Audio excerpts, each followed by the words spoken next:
So if you made it to yesterday's tutorial, you're in luck because I'm going to be building on that. Otherwise, you're hopefully not in bad luck because I should give enough details for what I'm presenting today. But if you saw what I talked about yesterday, it will build on that and make more sense.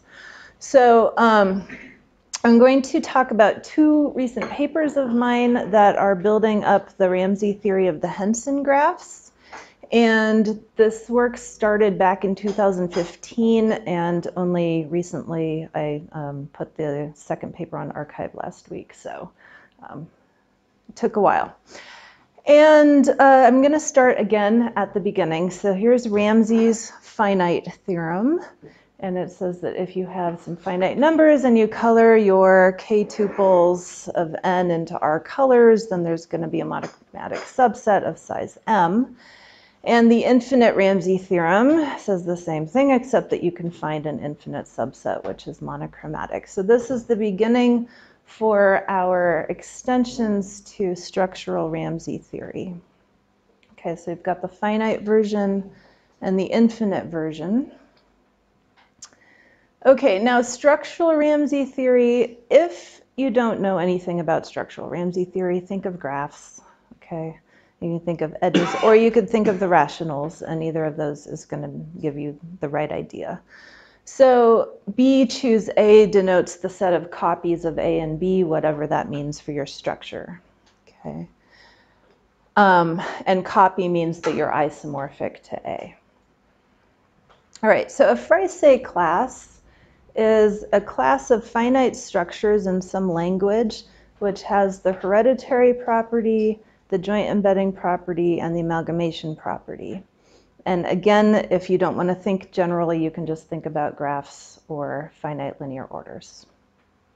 Okay, so we say that a Freycinet class K has the Ramsey property if for each pair A embedding into B in your class K, and for every finite number R, there's going to be another member C in your class K, so that whenever you have a coloring of your copies of A and C, then there's a B prime isomorphic to B from inside of C, where F takes one color on the copies of A inside of B prime.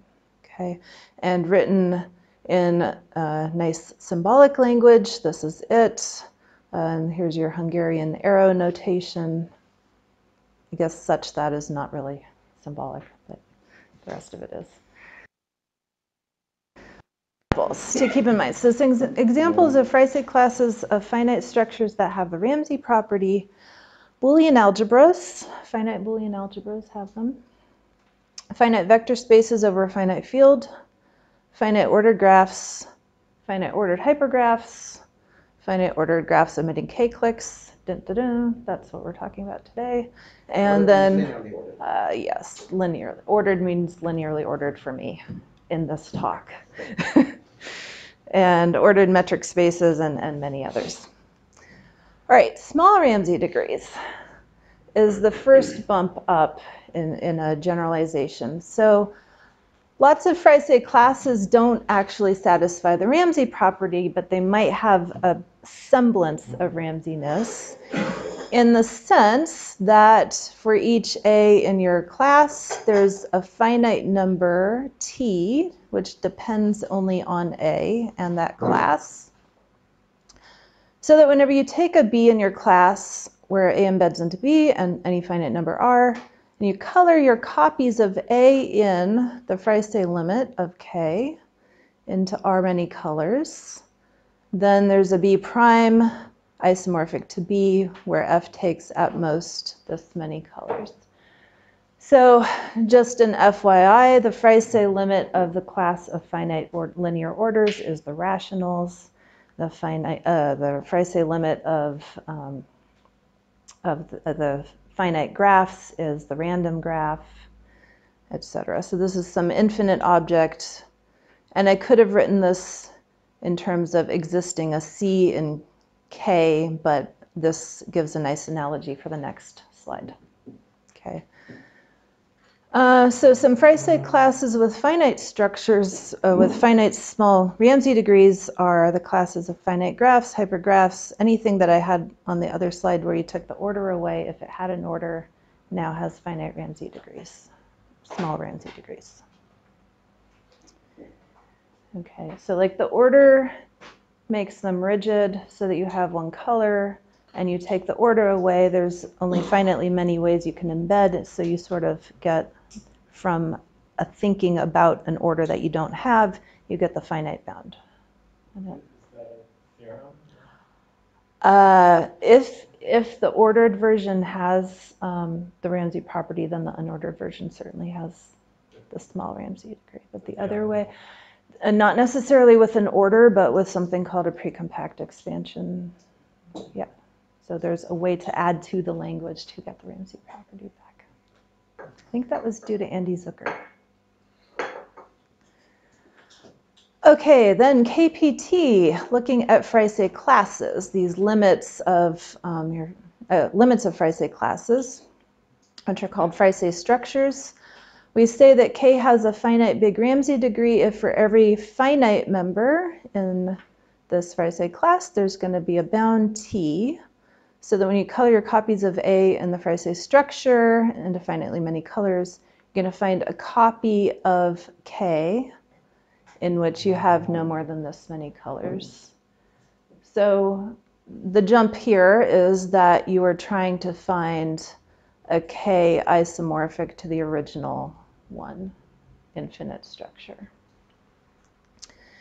And infinite structures known to have these finite big Ramsey degrees include the rationals, the radograph, the countable ultrametric Urey-San space, some rationals with n many equivalence relations, and some other graphs, and a few other things that you can make which are related to these, and you get them by the same methods.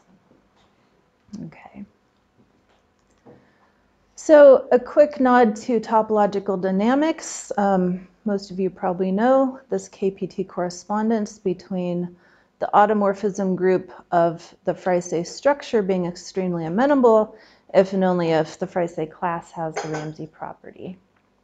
And this was extended to small Ramsey degrees, and more recently, in a paper that's accepted, is characterized, so you can characterize universal completion flows of the automorphism group of the Freiseg limit whenever this admits a big Ramsey structure, which means that it has to have big Ramsey degrees and they need to cohere in a certain way. Natural, I mean the way that they should cohere. Okay. All right, so the missing link, forbidden configurations. All right, that was a pun. Nobody's smiling. All right. It's bad when you have to point out your puns. So the missing link. So what hadn't been done a lot, there's a lot that hasn't been done for these Freiseg structures and big Ramsey degrees. And one of the main points, main things that hadn't been done was Freiseg classes that have some forbidden configurations. And why did they present particular difficulties? It was a couple things: lack of representations, and then even if you have a representation, you have to find the right Ramsey theorem for that representation, right? Of course, you can't have a Ramsey theory for what you can't represent, right? But even if you have the representation, you have to do this step too. Okay, so I'm going to address this for the Henson graphs today. And what is a Henson graph? It's a graph that was constructed by Henson. Muppets, right? What? Muppets? No. C. Ward Henson. Oh. 1971. Yeah, used to be at Urbana-Champaign. Now he lives in California. Okay, so what is the k-clique-free Henson graph? It is the k-clique-free analog of the radograph, which means it's the universal ultra-homogeneous. Universal means that every other countable k-clique-free graph embeds, and What is a k-clique, in case you don't know? It is a complete graph on k many vertices. All right, so this is what we're trying to omit. And the ultrahomogeneous means that if you have an isomorphism between any two finite subgraphs, within it you can extend it to an automorphism of the whole graph. So the main theorem today is that these Henson graphs have the finite big Ramsey degrees. All right, so some history of results. This will be brief because the history is brief, but extended. So oh, sorry. Look at the omitted. Yeah. Graph. This is a Freycinet graph? If you look at the collection of graphs which omit k-cliques, that's a Freycinet class. This is Henson's result. That was known before Henson, I believe. So then you automatically, by the general theory, you get a Freycinet limit. Yes. Free amalgamation, right? Yeah, you can do free amalgamation. But somehow he constructed them, and then in hindsight, we looked at, people found out that they were Freycinet limits. So he didn't construct them. Yeah. You're not taking like some finite. No, fix 1k at a time. If you're k-free, you're always also k plus 1. True. Oh, right. True. That's true. For non-independent.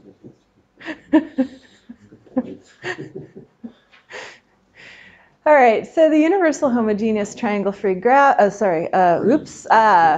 k, that's a typo there. K-clique-free graph, HK is a Freycinet limit of these finite k-clique-free graphs. Okay, so Henson constructed these and proved that they're weakly indivisible.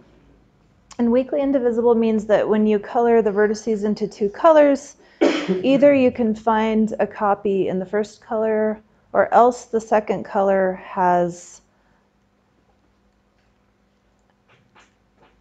every member of the Freycinet class embeds into it.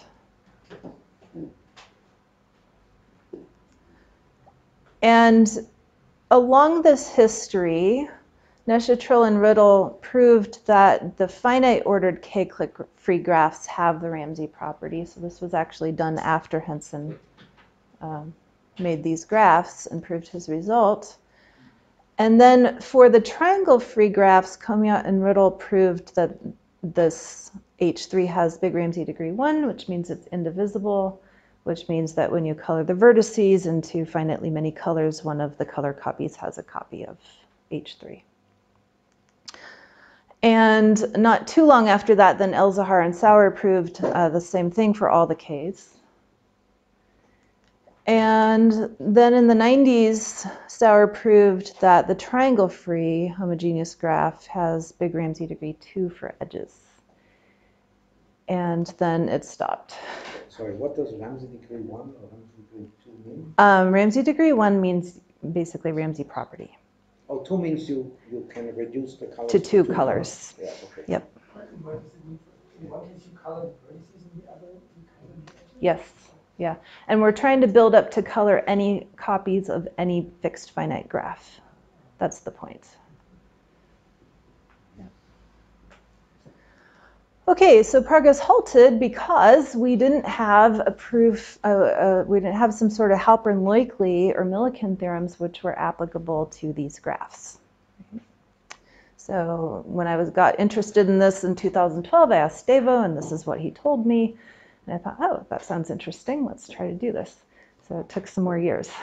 And then I asked Sauer a year later, and he repeated what Stevo said.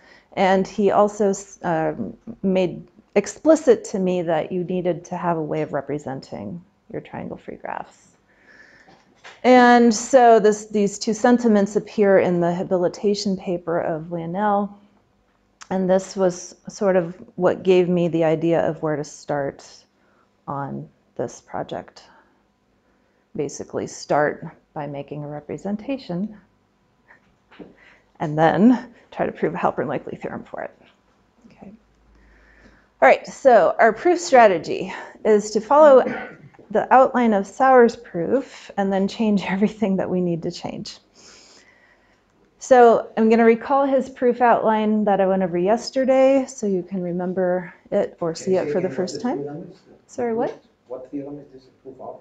This is a proof of upper bounds for big Ramsey degrees of the radograph. And that was edges or? No, every. So take your favorite finite graph, color all its copies. There should be a bound so that you can find a copy of the radograph with no more than that bound colors. Okay, so nodes and trees can be coded, nodes and trees can code graphs. So if we let A be a graph, you can enumerate its vertices any way you want to, and take a set of nodes in the tree to the less than omega. It's going to code A if and only if. For each pair, you have that edge if and only if Tn on input length Tm is 1. Okay, so we have here a path of length 2, and T2 is passing, these are called passing numbers, passing by T1 with a 1, so it's coding this edge from V1 to V2, and T2 is passing left by T0, so there's no edge between V2 and V0, and then you can see that there's an edge between V1 and V0 coded there. Okay, so the only thing that matters is what the node does right at the level of the other node as it passes by, and this is, oops, this is. They also have different lengths. They can have different lengths. If they have the same length, they don't code an edge by default. They do not. Code it on edge if they have the same length. Yes, yes.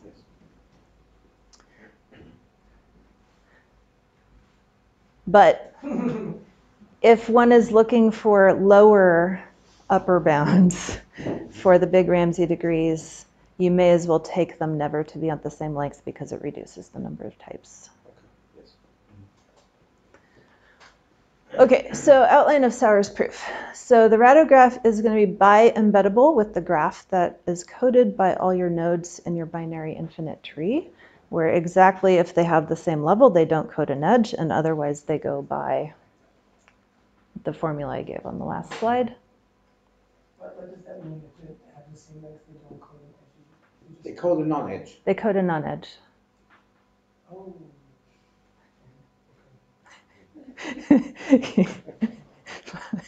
Law of excluded middle at work. Then each finite graph can be coded by finitely many strong similarity types. Just think of like a souped up isomorphism of trees, of diagonal antichains, and diagonal just means that you either have one split or one terminal node at most on each level. And strongly diagonal means that if you're not actually coding anything, then you're passing by whatever with a 0. So you're reducing numbers of types. So each strongly diagonal antichain can be enveloped into finitely many strong trees, which we talked about yesterday, and I'm not going to get into here because I want to actually get through the material. And then you apply Millikan's Ramsey theorem for strong trees, right? Finitely many times, once for each of these types. Right? So given a finite graph, there's only finitely many ways you can code it with respect to a type in a tree. And these are the upper bounds for the big Ramsey degrees.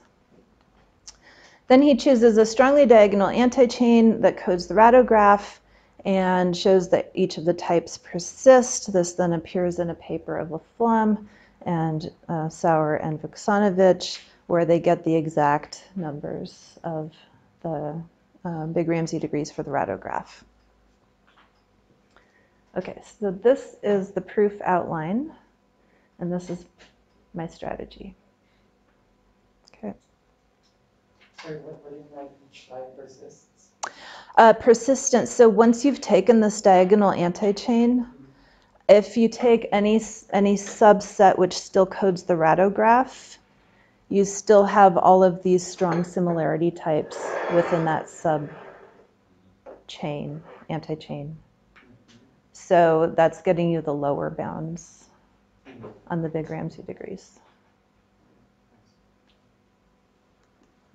Okay, so recap of the main theorem in case you forgot it. Now it's laid out in words.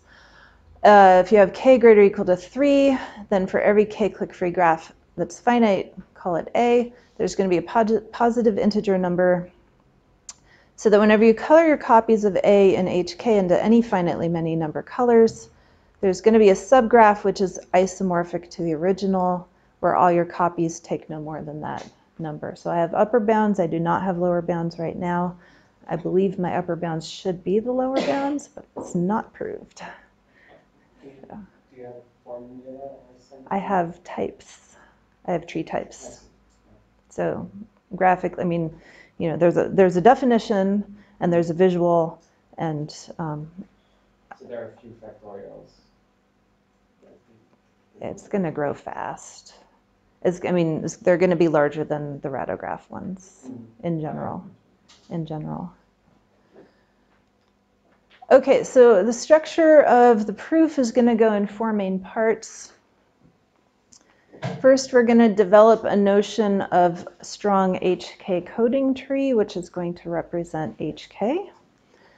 And these are going to be the analogues of Millikan's strong trees for this setting of k clique-free graphs. Excuse me, the theorem, even for k equals 3, it was known. No, it was not known It was, in general. it was not known above edges. Above edges. Yeah. So if I think k equals 3 for the whole proof, I will still get. You will be something. fine. Yes. I thought about doing that as a presentation, but I've already done it before, so I wanted to actually get the full view today, since there was 2 hours. There were k hours.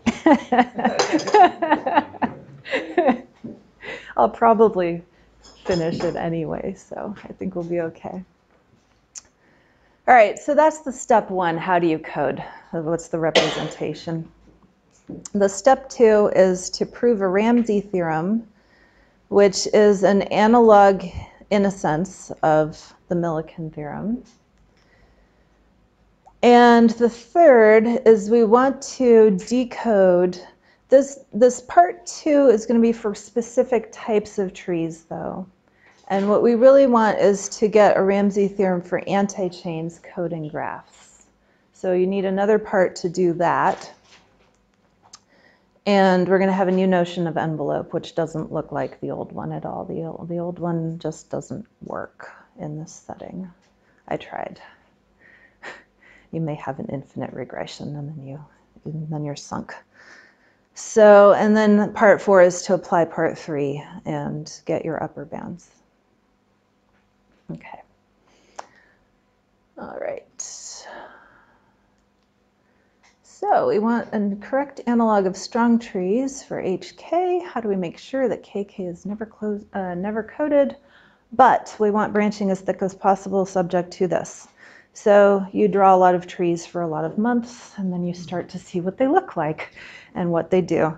And then you think, why don't we stick in a unary predicate which distinguishes the nodes that we want to code at the end, and start with it and try to do everything from scratch, right? So I start basically where the end of Sauer's proof is and think, I want to code the nodes that I care about. What do we have to do to get the result if we start that way?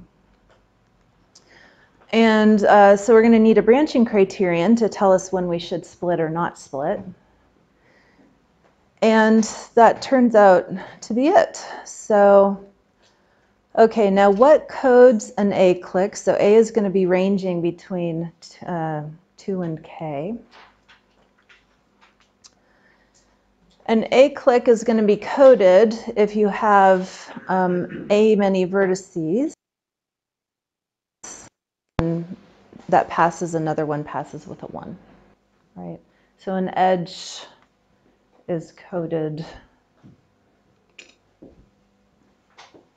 this way. So you have a 2 clique.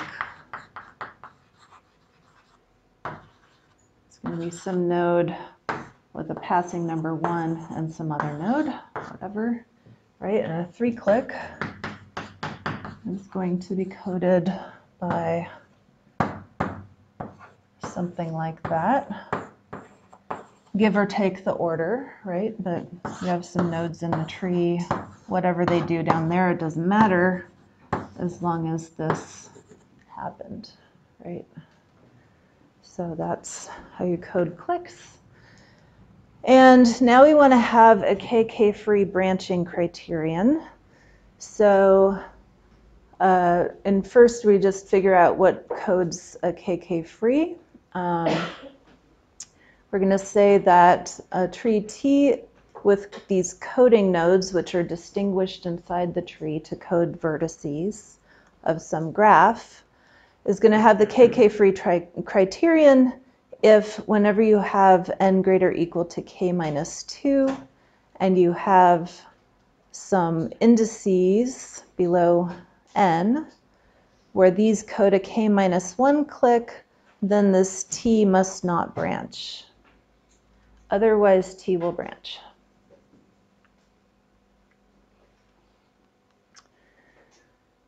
Okay, so then that's the branching criterion, is to say you're going to branch unless you have this.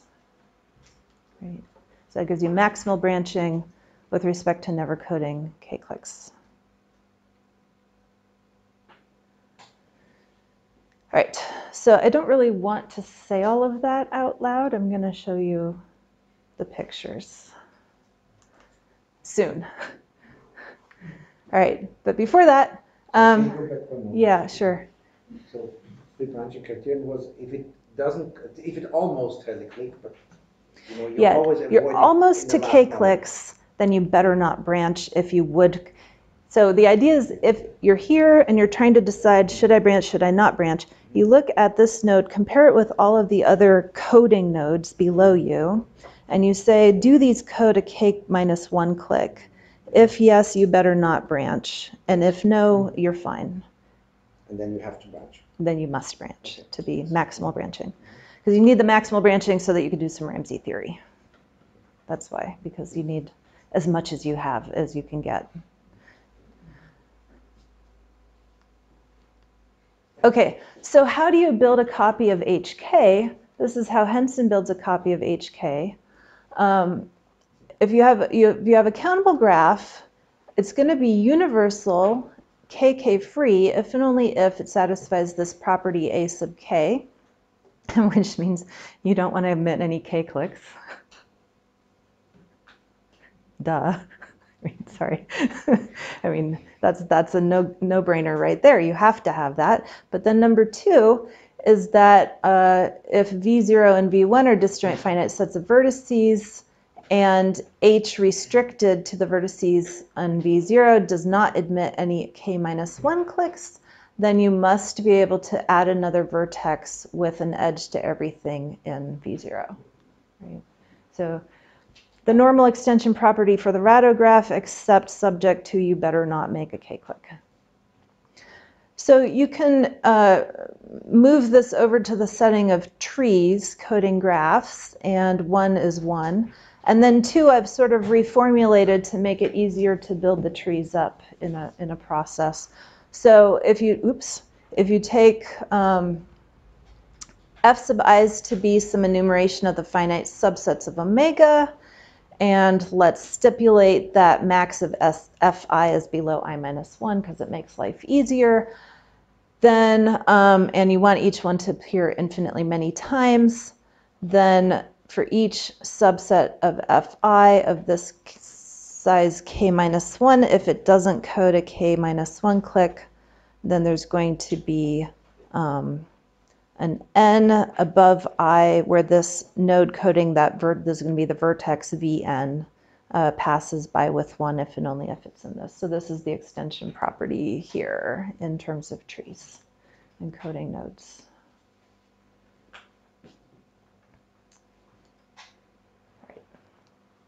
Right. So if you have a tree with no maximal nodes and you have coding nodes dense in that tree T, infinite tree, no, and it satisfies this KK free branching criterion, then then it's going to satisfy this property and hence code the k-clique free Henson graph. So this is now what they look like. Okay, so this is for H3, the triangle-free universal graph. This is a ghost coding node. It's taking the place of pretending you've already thinned yourself down from some larger ambient tree, because you want to, it's better to start with the structure that you're going to end up with rather than like changing it later. So just that does the trick there by sticking that in. So this is not technically a coding node in the tree, but you pretend it is when you're deciding where you branch. Okay, so then your branching criterion, this node had a 1 passed here, and therefore it cannot branch 1 here, because if it did and you extended later to another coding node, you would code a triangle. And here you will branch because you cannot code a triangle if you go this way with nodes below it, and so forth. So in the first paper, I called this the parallel ones criterion, because if you look at two nodes, so you look at this level and you look at a node and you look at the coding node at that level, and if they don't have any parallel ones, then it branches.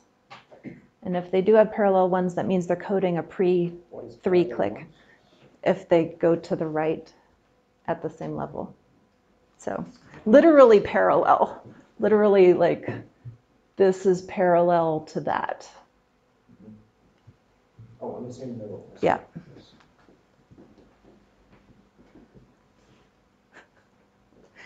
Well, it's not the best nomenclature, but I mean, it's true, right? So this is the version of strong trees for k-clique freeze. And then you sort of want to work with subtrees of it that are isomorphic to it. Isomorphism taking into consideration the coding nodes and the passing numbers, right and left. Okay, and here's a strong K4 clique-free graph. So now we're starting with two ghost coding nodes. And we're having now the branching criterion for K4 free. So this is branching, but now this one cannot branch because if you extended this to a coding node, you'd have parallel with here, parallel with there, and parallel with there, which would mean you'd make a 4 clique. Okay. And so forth. So it's branching a lot more because you do have triangles now, but it's still not everywhere branching because you don't want to code K4. Okay. And the way, yes. How do you assign coding node? This is just some bookkeeping? This is some, yeah, okay, so there's more going on than I'm saying. So the way I'm assigning coding nodes is, first of all, I want to make every coding node in the tree have two predecessors which have passing numbers to the right. Their final two are going to go to the right so that they're coding a path of length 2, because what that does for you is it makes sure they never split. And that reduces a type and also makes the arguments simpler. And then the second thing you want to make sure is that these are dense inside the tree, because that's going to give you H4.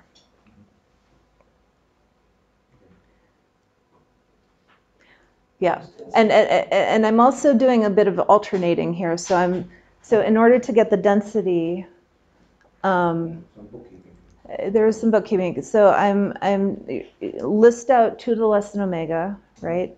And at every, I think it's so here it's every other one. Like I'm going, whoops, I'm going right here. This is a little bit of anomaly. Then I'm going left, then over somewhere, then left, then over somewhere, then left, then over somewhere, making sure they're left, but we're staggerating with these, and it gives you enough room to do the arguments later. And if you don't, you can't necessarily guarantee that. And then here we're sort of alternating 2 over and then 1 somewhere and then 2 over and then 1 somewhere and so forth, like that.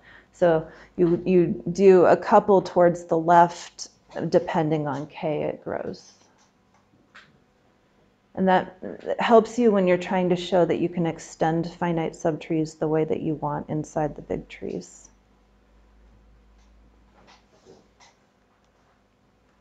Okay, so you can almost do what you want.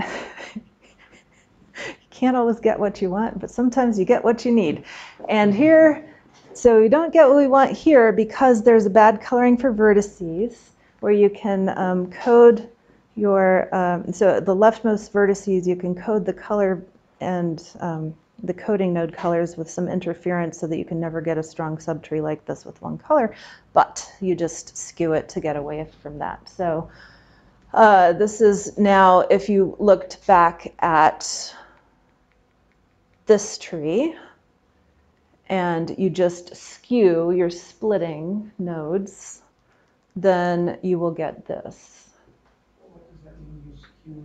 It means each level has at most one thing of interest, either a split or a coding node, but not both. Right. And I set it up to go from right to left, but it really doesn't matter, that part. You just need to fix some template and then use it so you have a structure.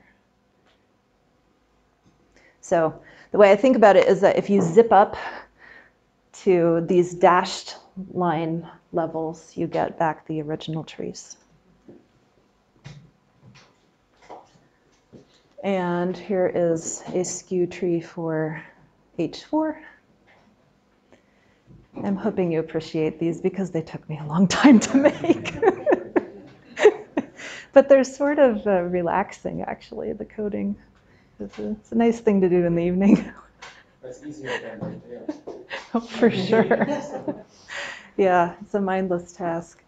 So strong similarity maps. Now this is something that appears in Sauer's proof, and I'm just augmenting it. So a strong similarity map between two trees with coding nodes is going to preserve your lexicographic order, preserve your meat, preserve your relative lengths, initial segments, coding nodes, and passing numbers. So basically everything about the tree structure that matters, you're going to preserve. Almost everything, because you need a little bit more. Okay, now we start to get into some details. So mutual prea clique, because that's what it is. What is a mutual prea clique? So let's let K be fixed, and let A be something between 3 and K. Then a level subset of this TK that I showed a couple of examples of size at least 2 is going to have a mutual prea clique if there's an L, sorry, that's a capital I. Looks like an L. Can't really tell them apart. That's a capital I of size A minus 2, so that for I star being the max of your index set, and that's an L star being the length of this. L star is less than or equal to the length of the members of this level set X. That's this notation here. And they're going to be exactly the same number of nodes in this set X at L star as in X. So what's the point here is that you really didn't change anything. So this is our level set X. Then we have some level here, L star, and we don't want anything to have had meets before we got down to L star. Okay, we want the same number of things there. And then we want that the set of CIKs codes an A minus 2 clique. Okay.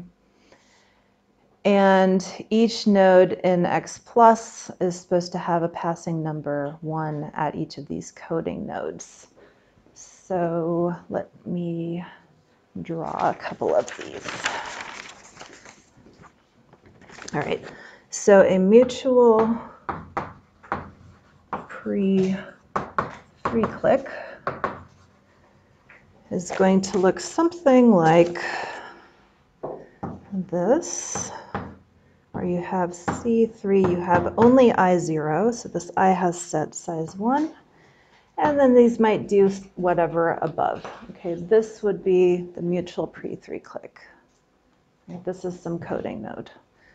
And a mutual pre-4 clique, it could, okay, 3, you could also have 3 or more things, right? But the point is that they had passing number 1 by this coding node. So what this is getting at, we're trying to make a system of trees that behaves like the Millikan-Strong trees, which means that you want to be able to, given a finite tree, extend it within the ambient tree to a tree isomorphic to the original one. What could be the obstruction? It could be that you have some of these pre-3 cliques where this coding node is in the ambient tree but not in your subtree, and your subtree doesn't think it's there, but the ambient tree knows it's there, and it might prevent it from splitting the way that you want it to eventually. So you have to take these into account. Okay, a mutual pre-4 clique. Wait, so it's a way of restricting the class of subtrees you're looking at, so that We're going to get eventually to the point where you're going to only want to use finite subtrees of a certain form where all of these things are witnessed inside that finite subtree so that it knows when it has entanglement, right? With the know thy, it has to know thyself, right? So you might have something like this, where this coding node has a 1 by this coding node, and then you have some other things that go by these with 1s. And this would be a mutual pre-4 clique, right? So you could have 2, 3, 4 here, it doesn't matter, but the point is you had 2 coding nodes and passing numbers 1 at these 2 coding nodes, including this one here. Okay. Right. Yes, so the point. Pre-A cliques are going to code entanglements that are going to affect how you branch later within the ambient tree, and they must be taken into account when you're making your class of strong HK-free, KK-free subtrees. Okay, now we're going to augment the strong similarity map a little bit by talking about stable maps. So stable map is going to be a strong similarity map between 2 trees, so that whenever you have A between 3 and K and a level set with a maximal new pre-A clique, meaning you might have a bunch of different pre-A cliques happening between, you know, a coding node and a splitting node or 2 splitting nodes, but just take the maximum one because that's all you have to worry about. what does maximum mean? Max with respect to size. So if you have a pre-3 clique with 2 members and that's subsumed in another one with 4 members, you only need to care about the 4 members. So then this is going to, what was I saying? So a level set is going to have a maximal new pre-A clique if and only if F, the image of F on X also has a maximal new pre-A clique in the image of that interval. Okay, so it's preserving pre-A cliques, the maximal ones. And then we're going to call these stably isomorphic. So this is the extra ingredient when setting up your strong subtrees in this sense. All right, so now the definition is very simple, as opposed to my first paper, where I did it sort of structurally, and now I did it by these stable isomorphism maps. So T sub k is going to be the collection of all subtrees which are stably isomorphic to the original one. That's our class of trees. And our less than relation is just going to mean you're a subtree. And Rn is going to mean the first n levels, where levels are where either you have a splitting node or a coding node. And this makes a very near topological Ramsey space, except it does not satisfy A3 too. And there may be a way around it, but it's sort of unnatural. Can you go to the previous slide? Yeah. This is the one we discussed so long, right? Yeah. The stable isomorphic, the previous page, there was the stable isomorphic. So F is a map from the tree to the tree. Yeah. But it doesn't preserve levels or. No, it preserves relative levels. So two nodes on the same level must be taken to the same level. Yes. Okay. Can you see now? It definitely, it's sort of like taking an inner model. Okay. I see. It's just an isomorphism to some subtree. Yes. Yeah. Okay. So this is our space of HK strong coding trees, and that is the analog of the Millikan strong trees for this setting. Now we have to make sure they work. And they work because we set them up to work. So, so a subtree T is going to say to have the witnessing property. If every new prea clique is going to take place in some interval just before or at a coding node, so between the previous splitting node and a coding node, and it's witnessed by a set of coding nodes. And this now characterizes the members of T sub k, actually.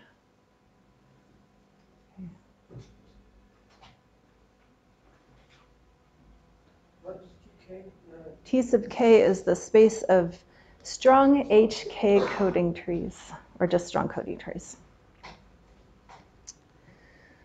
All right, so now I'm skipping over a section of the paper, and these are extension lemmas. This was actually non-trivial for the k greater or equal to 3 case, which is why it took me a while. And basically, if you have the setup that we went through, then whenever you have a tree which is nice inside of another one, meaning that at the top level, if you extend left, you don't add any new preclicks, and all of its preclicks are witnessed within the tree itself by its own coding nodes, then you are free to extend it to any structure within the ambient tree that you wish. All right, so what does the witnessing property graphically? This does not have the witnessing property because these two code a pre-3 clique, and there's no coding node in this tree telling you that it's there. So it does not see its own 3 pre-clique. This one does have the witnessing property because this is now a witnessing coding node of this 3 pre-clique. And that's the basic idea. Okay, so part 2. Ramsey theorem for finite trees with a strict witnessing property. So we're going to now use a forcing to find Halpern likely style theorems for these colorings of level sets, and then weave them together to get a Ramsey theorem for finite subtrees. And if there's time at the end, I can give the forcing. We'll see. So the setup for the analog is you want to take a tree T in TK and a finite valid subtree with this witnessing property. And I am going to just put this on the board. Yep. Okay. Forcing means you just have to get into count of the many sets?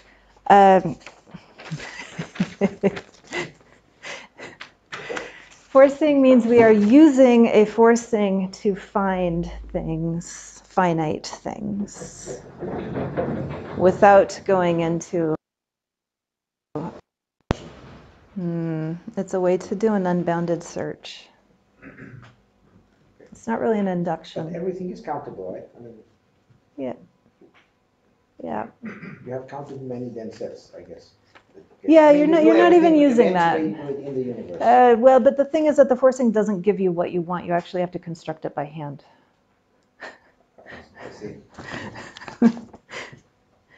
Okay, so what is all this slide saying here? So this is a setup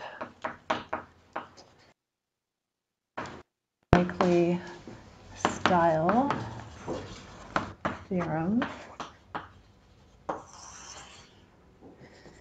And we've got some ambient tree,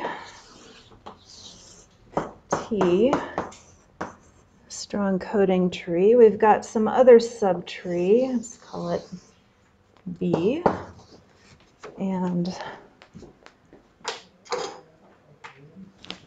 what? No.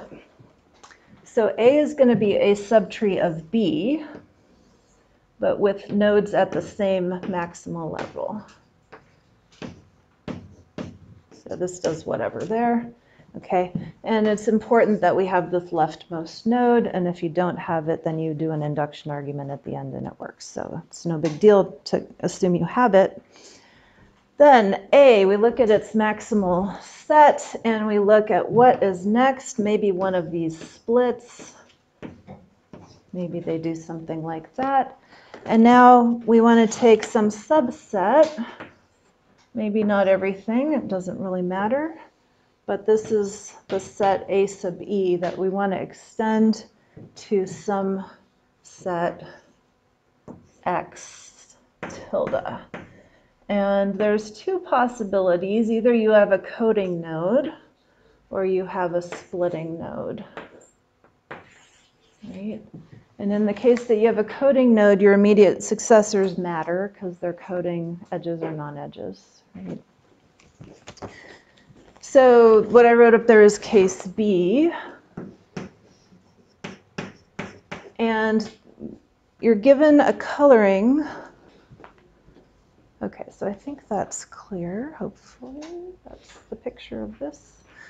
And now you're given a coloring. Oh, I should have gone over that. This extension TAX tilde, so extension TAX tilde is going to be the set of level sets inside of T such that X is end extending X tilde.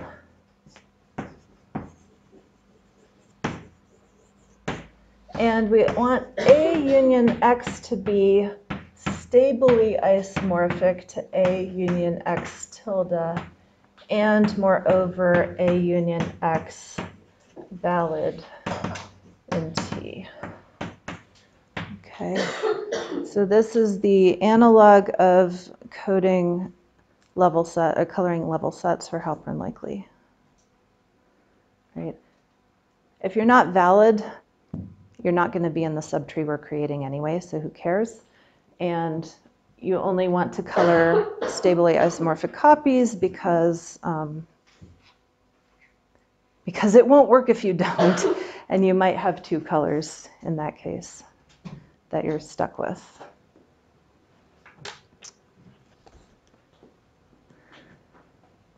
Okay, so you imagine, you're starting here, this part's all fixed, and now you're coloring above A sub E all of these, basically isomorphic copies of X tilde, which respect what X tilde was doing in the first place. So that's what we're coloring.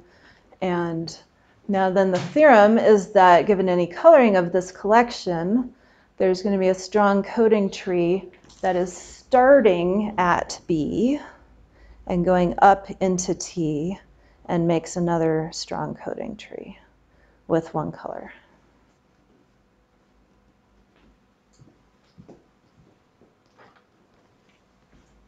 Okay. Then that there exists an S starting at B, going into T, such that all of your members of this original set coming from X has one color. Okay.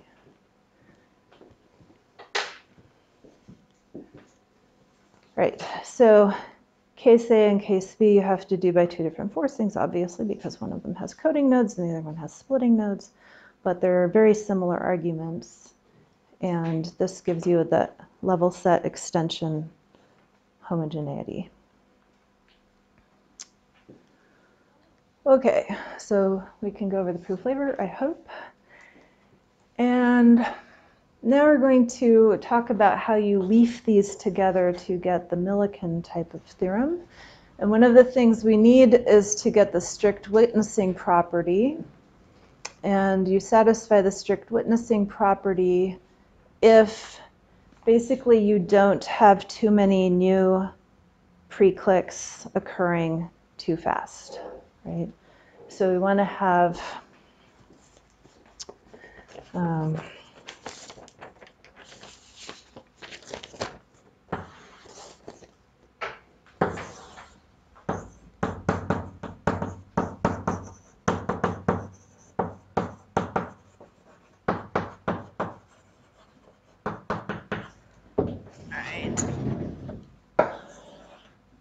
so if you have something like this, where you had three new parallel ones, and maybe they're witnessed, but maybe nowhere else there's anything parallel or any coding nodes, then this does not have it.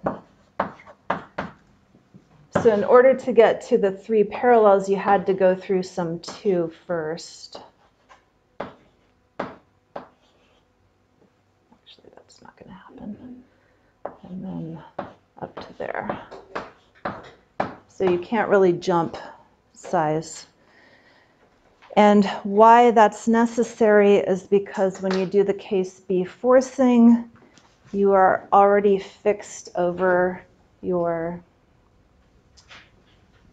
passing numbers. And you only get homogeneity over the passing numbers that are fixed, but you want to get all collections of things that were isomorphic to this A union X tilde. And so you have to do the same, a different forcing just a step below those passing numbers. And in order for that forcing to work, you need to make sure there weren't any new pre-cliques before that step just below there. Whether you went right or left by the coding node. Yeah. So that makes a case C forcing that you have to use for that. Can you say again what in this not case, what is Yeah, this is not strict witnessing property because you had three occur all of a sudden, but there weren't two below. And they have to happen in increments, so you can't have three parallels before two.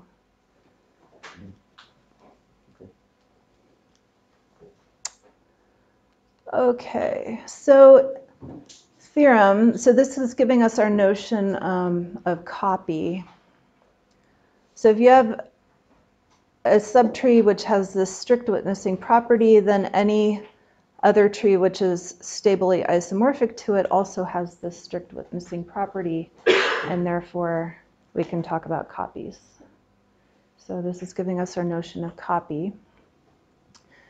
And now stringing together this theorem with a bunch of induction and another forcing argument, we're going to get this Ramsey theorem for the strict witnessing property trees. So this is what I think of as the analog of Millikan's theorem, because you're now coloring trees, not level set extensions. Right, so if you have some A with the strict witnessing property and you color all of its copies into finitely many colors, then you're going to find a strong coding tree in which they all have the same color. All right, so part 3. Now we want to get to antichains, which are coding graphs, and redo them so that we can apply this theorem, which means we're going to need to put in witnesses into our antichains. So this, for antichains, the Ramsey theorem says that if you have a finite antichain of coding nodes and it's incremental, meaning that if you have some place where you had 3 parallels, you must have had all of its combinations of 2s before the 3s. And if you have 4, you must have had all the combinations of 3s before 4s. What does that mean in terms of the graph or something? Nothing. It means nothing in terms of the graph, but it means something in terms of getting reduced numbers of colors. And it's something you can do. And once you have a tree that is incremental, every other subtree of it is incremental also, so it persists. But what this does is this allows you to now fill in some gaps with some coding nodes, which make you have this SWP. And if you don't do all the 2's before the 3's, all the 3's before the 4's, you can't necessarily make envelopes, right? And if you just try a rudimentary, okay, let's try to just make a strong, finite strong subtree envelope of my antichain, you may end up getting an infinite regression because every time you add a new coding node, it may have had some pre-clique with the other things, and then you might have to add another one, and there's no end in sight. So to get around that, you can make envelopes in a different way, and this helps. Yeah, so that's incremental. So we'll go through some pictures of what these things are. All right, so this is the final Ramsey theorem, because then that's going to be applied to get your finite big Ramsey degrees in the antichains. All right, so strict similarity types for k equals 3. Let's let G be a graph with 3 vertices and no edges. So here are some distinct strict similarity types. This is one strict similarity type. These have 2 parallel ones. It's not witnessed though. But that's okay, because for antichains we don't need them to be witnessed because we'll make envelopes which witness them. Here's another one. This is not. This is strictly similar to A, because what matters for strict similarity is where your pre-cliques occur with respect to coding nodes and splitting nodes. And if you repeat later on, who cares? Okay, then this is not strictly similar to either A or B, and it's also not incremental, because you have 3 parallels appearing at once with nothing else below. This is also not strictly similar to either A or C. And these are the sorts of things we're going to actually incremental type, coding 3 vertices which are not related at all to each other, and you can see you had 2's, 2's, 2's, and then 3's. And this one is also strictly similar to this one. This has a repeat of, oh wait, there we go. This one has a repeat of these 2. These 2. So these 2 are repeating these 2, but who cares, because the first instances have the same structure. All right, so what's an envelopes and witnessing coding nodes? They're added to make sure that you have this strict witnessing property, so we can apply that previous theorem. And they don't always exist in a given tree, but you can take a subtree that's thin inside the ambient tree so that your ambient tree has envelopes for everything inside your subtree. So that's what we'll do here. So after we apply the Ramsey theorem for these strict similarity types, we take S below T and a collection of witnessing coding nodes so that every antichain in S came from an envelope in T. All right, so it's an example of an envelope. This is its own envelope because there's nothing to witness. This is not. This is an envelope. This is not, and this is an envelope. These are all basically in H3. And this is not, and this is an envelope. So You can see these two things, they had this was strictly similar to this, and their envelopes are also stably isomorphic to each other. So this is how we go back to getting something that has this witnessing property without an infinite regression. This is the analog of Sauer's envelopes, strong tree envelopes. All right, and then part 4, we're going to apply this Ramsey theorem to strict similarity types, obtain the main theorem. So our bounds for the Ramsey degrees.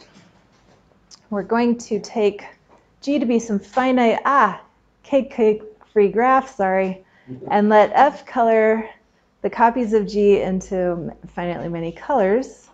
And then we're going to transfer the coloring to some F prime on antichains in our tree. And define F prime by F of the graph that it codes. Then we are going to list our strict similarity types of antichains. There's only finitely many per graph. And apply our Ramsey theorem from part 3 once for each type. And obtain our strong coding tree where F prime has one color per type. And then take, like Sauer does, an antichain at the end, which codes HK, which then means antichains was all we had to care about in terms of coloring inside the tree.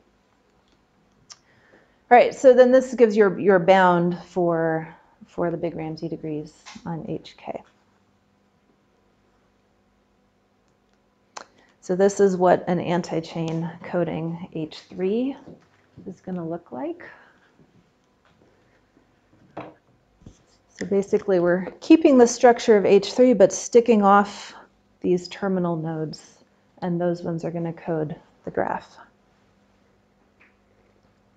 And everything else you can sort of ignore. What is coding the graph? The green nodes. So S was that thinned tree we took, whereas, yeah, skewed thin, incremental, where we've already applied the Ramsey theorem for antichains. This is the last step of the proof. And this node is coding the first vertex of the graph, and this is coding the next vertex of the graph.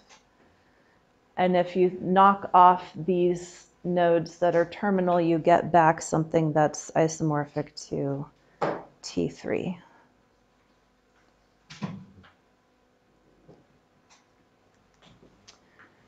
All right, so proving the lower bounds is still a work in progress, and but I've computed some edges and non-edges. So edges are the same thing that Sauer obtained, of course.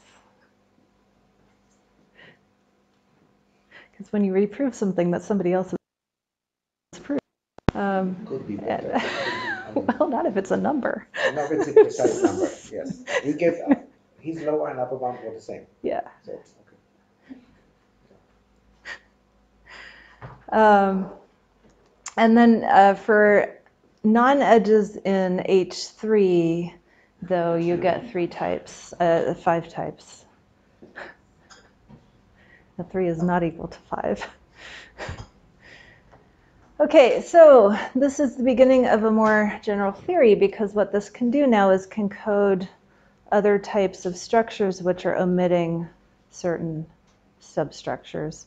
So this is now one of the things I'm working on, is to try to extend this to other structures with forbidden configurations.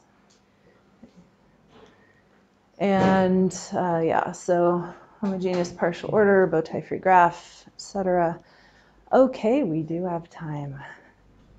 There's no Oh, that's not mine. universal C4 free graph, right? I'm just trying I to put believe numbers. not. Right, there's some. I believe it's for odds. Interesting. Yeah. Well, I was trying to say before, messed up, is you could have finally many configurations there. Yes. A complete clique, Yes. as Mark Yeah. pointed Yeah. out. But Yes, you configurate, can. I don't know Yes, if you people can. And looked at essay classes. not in the, yeah, for Freise, yes. For this, not yet. Yet. So sometimes the Frise class exists and other times not. Correct. And that's Yeah, known. that's known. That Yeah. happens. Okay, and then references for later when you have time on your hands. Okay, so now I'm going to go into the forcing, and I hope that it makes some sense to you.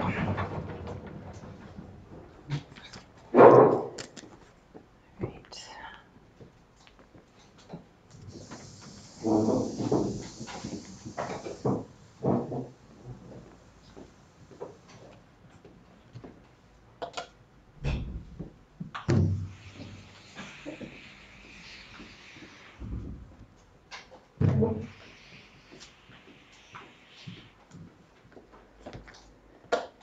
All right, so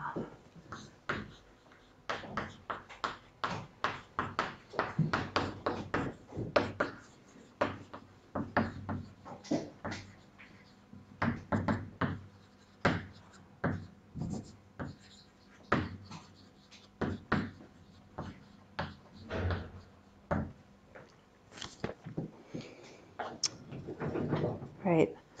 So we've got this notation up there for the extensions that we're coloring. And we're going to, like before, like yesterday, let kappa be Beth to the 2D so that we have this partition relation.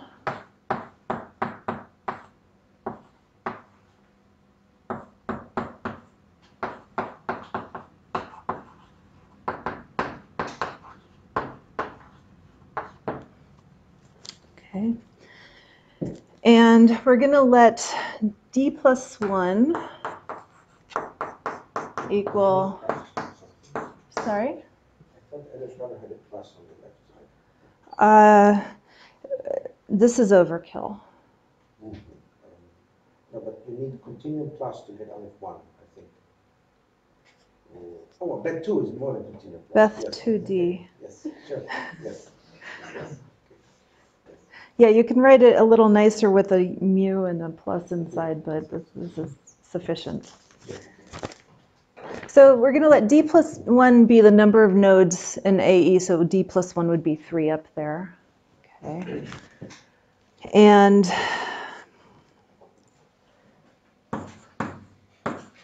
we're going to let S0 through SD equal exactly A sub E. And moreover, so this is going to be S0, it's going to be S2, S1. I just want the D to match up with whatever is going to either become the critical, the coding node or the splitting node. Okay, notationally. So SD is the node in AE, which is extended to the coding node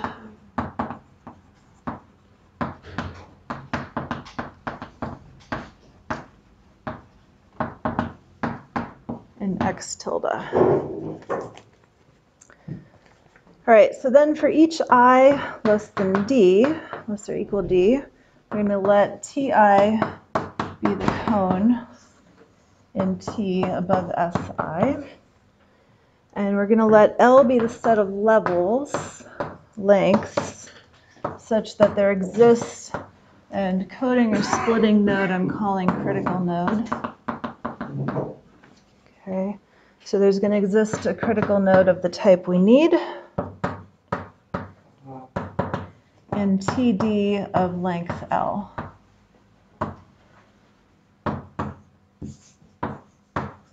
Okay, so hopefully that's clear. This is how we're getting our D plus 1 many trees that we're doing this level set coloring on product, really. Almost. Okay. Then we're going to make the forcing. So P is a member of our forcing if and only if P has domain D cross delta P and D into members of T of some same level, where the delta P is going to be a member of kappa to the less than omega, else of P had better be an L, and for each I less than D, we have the image of Pi delta to be in Ti of length LP. Okay. And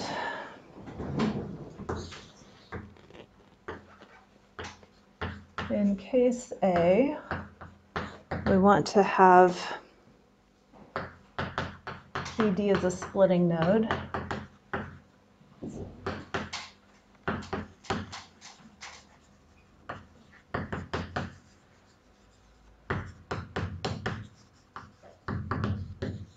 Extending SD of length LP. We want the image of Pi delta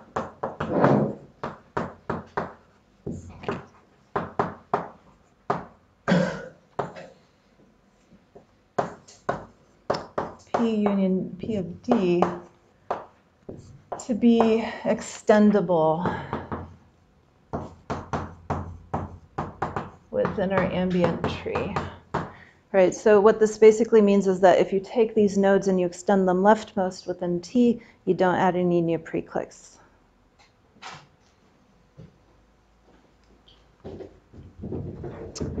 And case B is similar, except you have to care about passing numbers. So in this case, P of D is the coding node.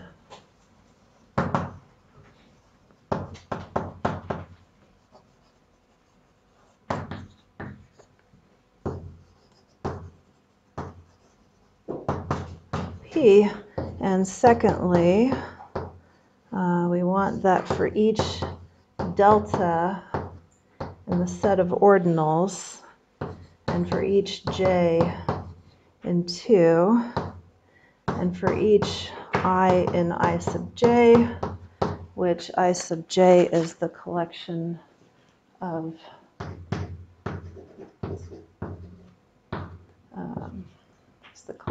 i's less or equal to d, such that passing number of si is j.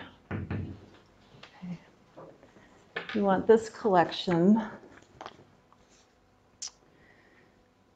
to have passing number of Pi delta is j. Right. These are really two forcings? They're two forcings, yeah. But they behave very similar, like the arguments are a lot of places the same, but not everywhere the same.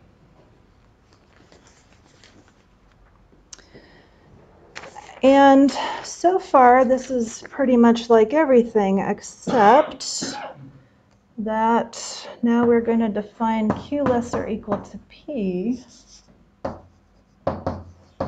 if and only if, well, the length must not be smaller, the set of indices must not be smaller, and also two things. The natural thing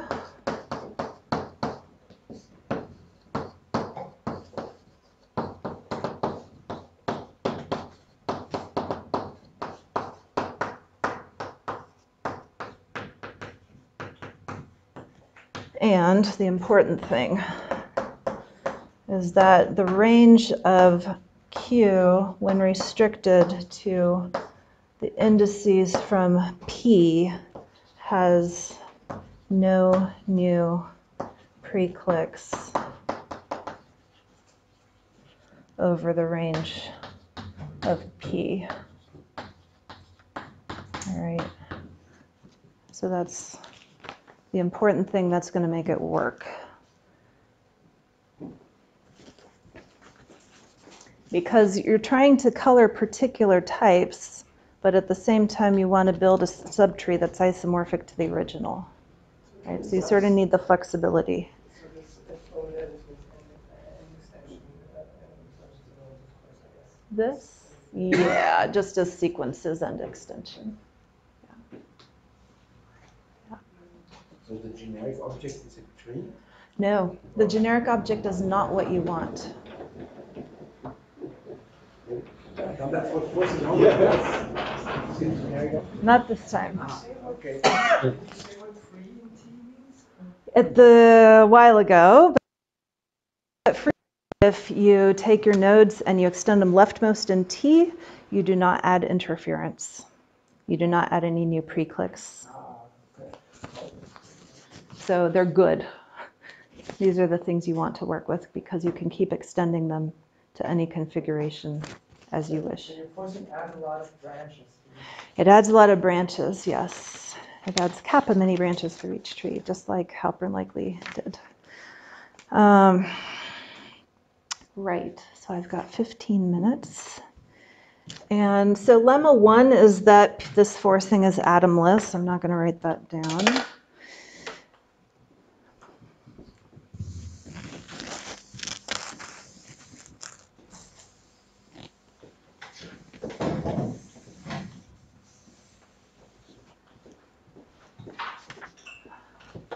Oh, you're going to miss the grand finale.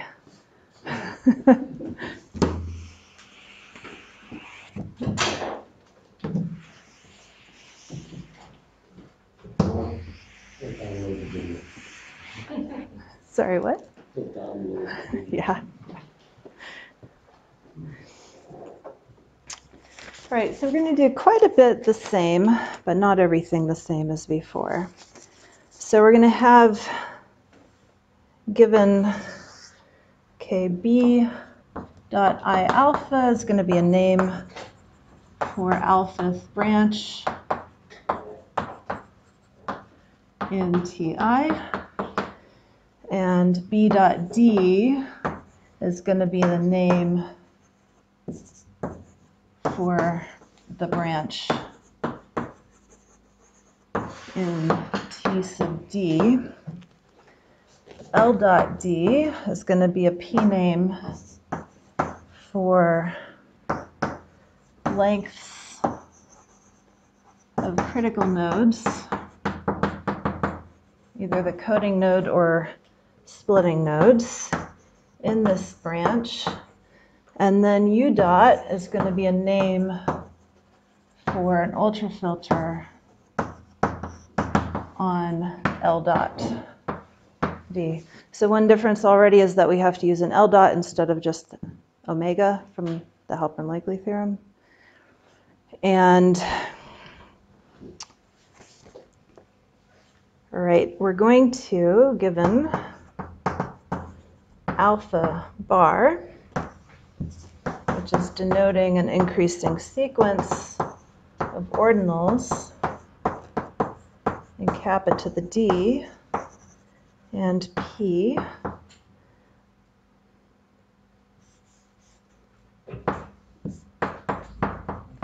and p with alpha contained in its domain. We're going to make a notation. So x of p alpha bar is going to be the level set that we might be coloring.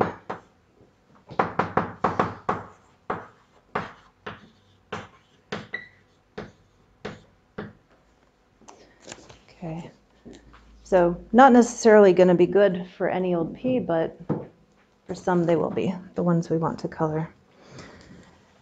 And like before, for each alpha bar in kappa to the d, we're going to choose some p alpha bar such that alpha bar is contained in its delta, and x of p alpha bar is a member that we're coloring.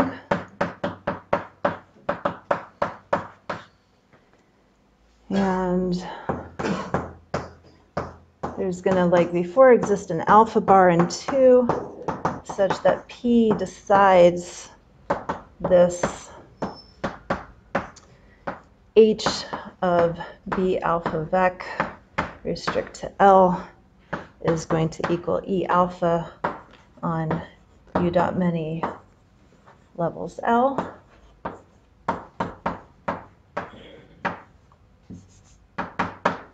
And we want H to be that epsilon.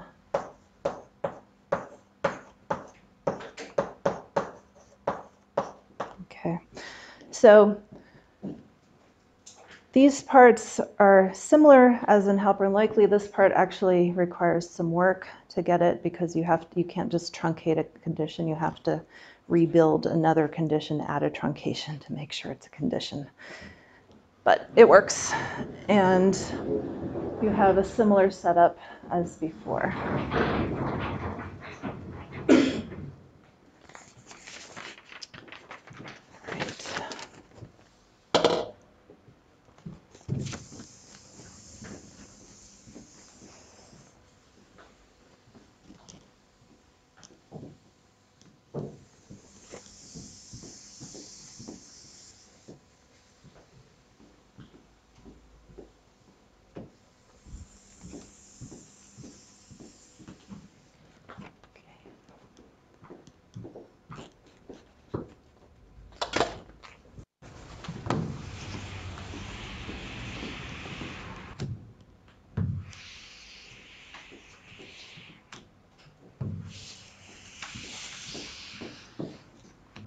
It's nice to be back. Okay, so similarly to proof of HL, we're going to take those sliding functions. We take our I set of functions B, where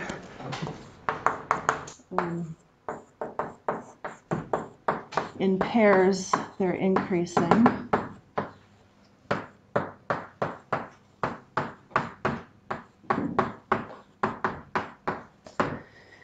And then we're going to actually make the same coloring.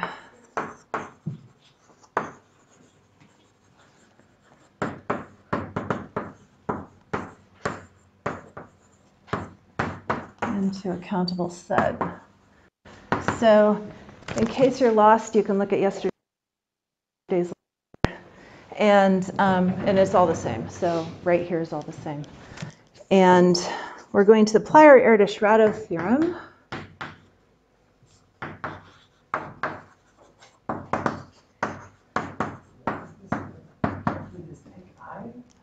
Iota, yeah, I set of functions, iota, from 2D to 2D. And these are like sliding functions, right? So they're gonna talk about the order between two pairs of ordinals, and you're gonna be able to interpolate between two, so that once you have the homogeneity of some large subset of kappa, you can get the nice thing that you want to get. To be precise. Okay, so there's going to exist a k in kappa to the aleph 1 homogeneous for this coloring f. All right, and f is taking into account what are the images of the p subalphas, what are the pairs of how the delta sub p subalphas enumerate, what they do and how they interact with each other, how any two pair alpha p alpha beta interact. And so similarly,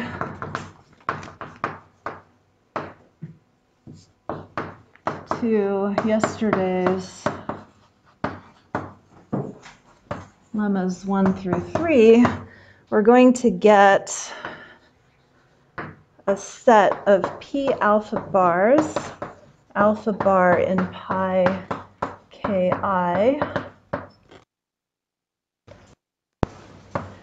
where we have k0 less than k1 less than kd minus 1, which is finitely compatible.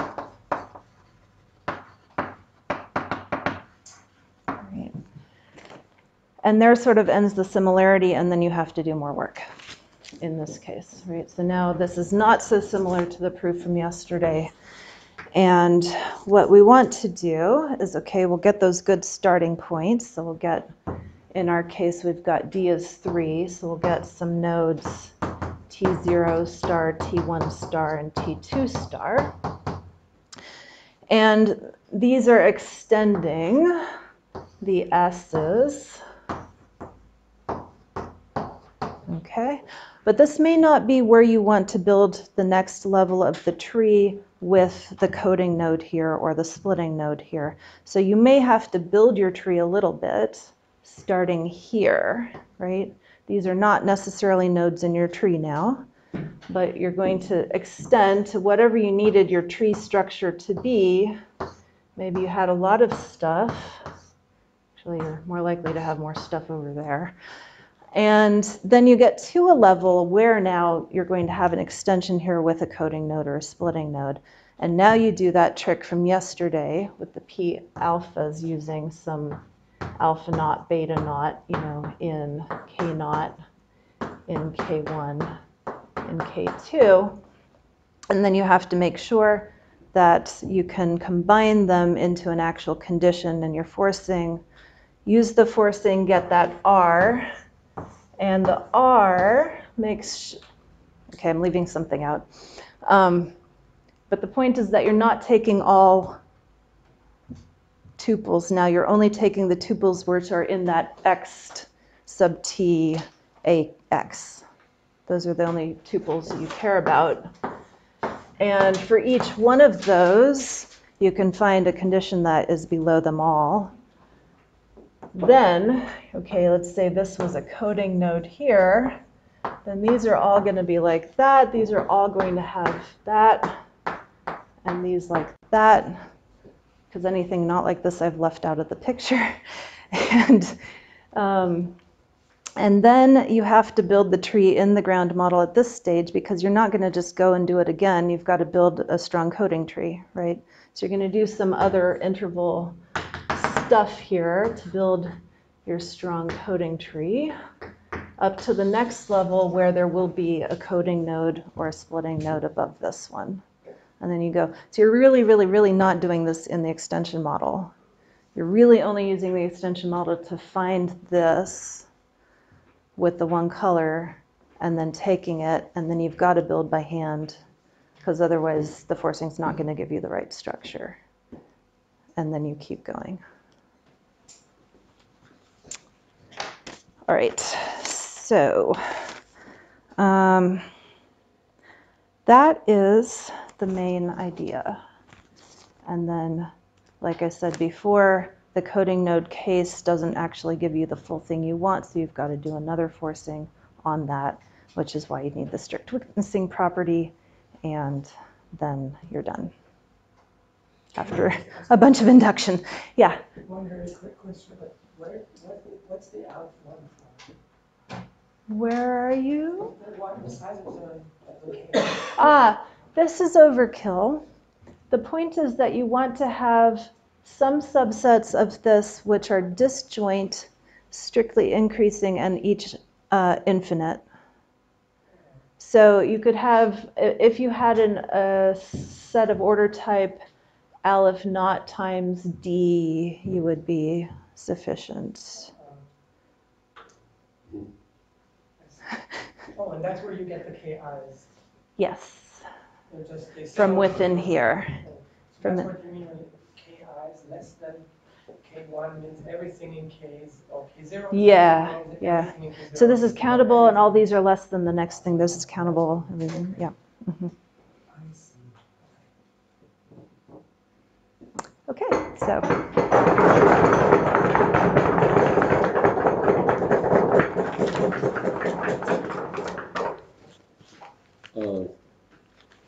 Unless I misunderstand, you have some mathematical issues here. So you've used some olives in order to prove something about This is true. in second order.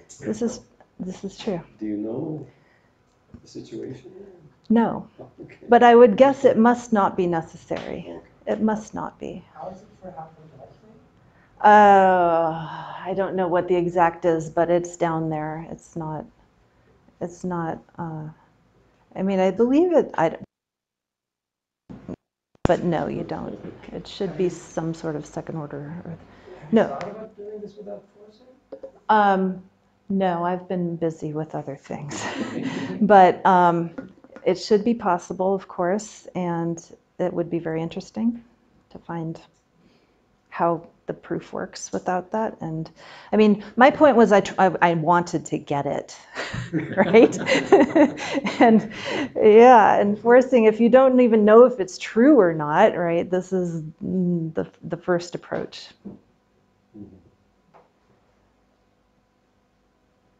Yeah.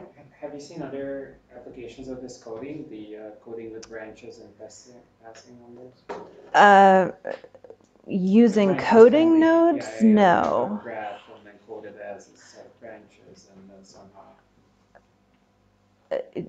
Do you mean nodes or branches? Like you have the graph and code it as a set of branches in a tree by this. You mean passing infinite number, branches? Finite branches. So by branch, do you mean maximal branch, or you just mean a node in the tree? I mean, this particular technique of having your graph translating into nodes in the tree. No, that I did not versus a see binary before. tree. So this only happened in Sauer's paper and only used in this setting of proving big Ramsey degrees. that's all I know of. Yeah. It might be out there, but I didn't see it. No, in particular, finite combinatorists are using this in some computational setting, or this is preferred over adjacency matrices. Cool. Which is, yeah. Yeah, I don't know. Seems like it ought to be useful for more than this. Yeah, and it's a very natural, flexible. Yeah, yeah. I mean, the nice thing is that, of course, that's what allows you to talk about forbidden configurations, because you know what it's supposed to be coding, rather than not knowing until the end what it should be coding. Have you thought about directed graphs? How would you code directed graphs with?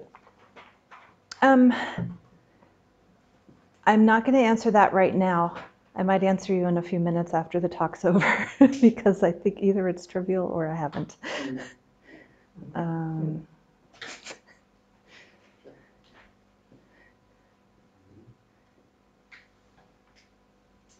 All right, well, thank you again. All right, thank you.